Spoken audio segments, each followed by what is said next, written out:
Today we're making the best zucchini bread I've ever had. To start, we're gonna preheat our oven to 325 degrees and grease or line 2 8x4 loaf pans. Neither of these are 8x4. This is a 9x5 and this is like a 6.5, 6x6 pan, and it just works. I've done it before, it works, but 2 8x4 loaf pans. In a medium bowl, we're going to sift together our dry ingredients. So I have 3 cups of all-purpose flour. We're going to add a teaspoon each of baking powder, baking soda, and salt. I'm using coarse kosher salt. And we're going to add 1 tablespoon, or you can use more or less, of cinnamon. Sift or whisk that all together. Go ahead and set your dry ingredients aside, and then in a large bowl, we're going to add 3 large eggs, 1 cup of oil. You can use canola, vegetable. I'm using light olive oil, and 1 tablespoon of vanilla extract. This is where you would add the sugar in. If you forget, like I forgot, don't worry, it will mix in just fine. We're gonna beat that together until it's combined. You can use an electric mixer or a stand mixer if you'd like.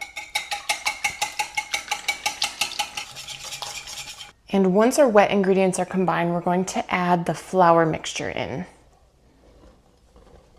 This might be a good time to switch to a wooden spoon or spatula. I'm going to start with my whisk.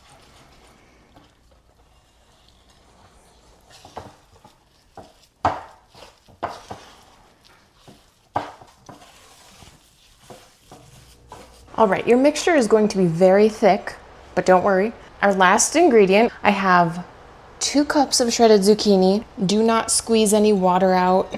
Don't worry, we want it to add moisture to our zucchini bread. Mix that in. If you think it's weird making something sweet, if you're not familiar, zucchini bread is a sweet bread. Clearly we added sugar. I didn't add sugar. Oh my gosh. Rewind. The sugar is supposed to be added to our eggs and oil and vanilla, but I'm not going to waste a batch of ingredients.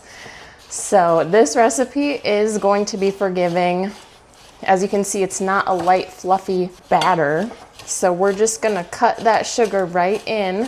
As I was saying, zucchini bread is a sweet bread, and if it seems weird to be making this with what seems to be a vegetable, which zucchini is probably a fruit. It's in the pumpkin family, it grows on the vine. Don't worry, this tastes delicious. All right, let me make sure I've got all the sugar mixed in. It looks good to me. Now, we have everything mixed in. We're gonna portion this in between our 2 pans. I'm going to use a measuring cup just to evenly distribute the batter between the pans.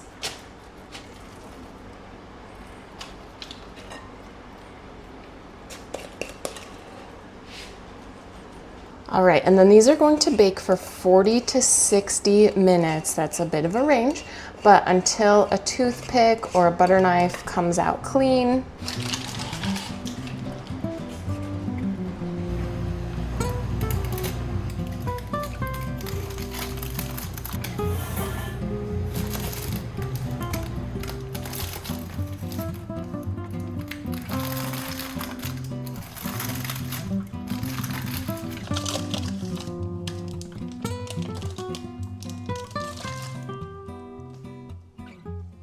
The loaves sat in their pans for about 20 minutes, and then we transfer them to a wire rack to cool completely.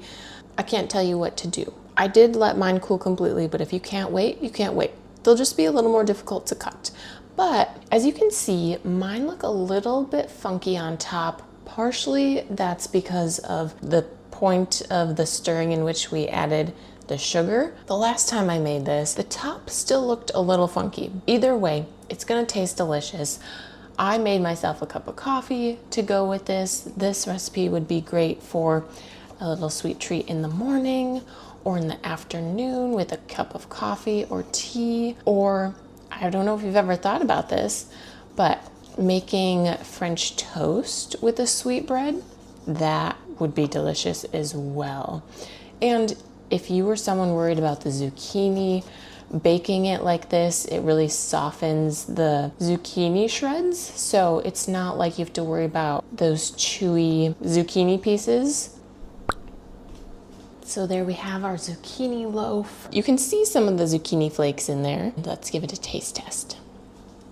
It is a little bit on the denser side, and that is completely to be expected. That caramelization on the top crust gives you a little bit of a crunch, a little bit of a crisp when you bite into it, and it's so delicious. When you're baking this, you're gonna smell that delicious cinnamon. The cinnamon isn't crazy potent, but it's definitely there, but it complements the zucchini so well. I will leave all the instructions and the ingredients down below in the description for you guys, along with a link to the original recipe. If you would give this recipe a try, go ahead and give this video a big thumbs up, subscribe for more delicious recipes, and if you're looking for another zucchini recipe, go ahead, click here on screen for a lemon zucchini bread, and I'll see you guys there.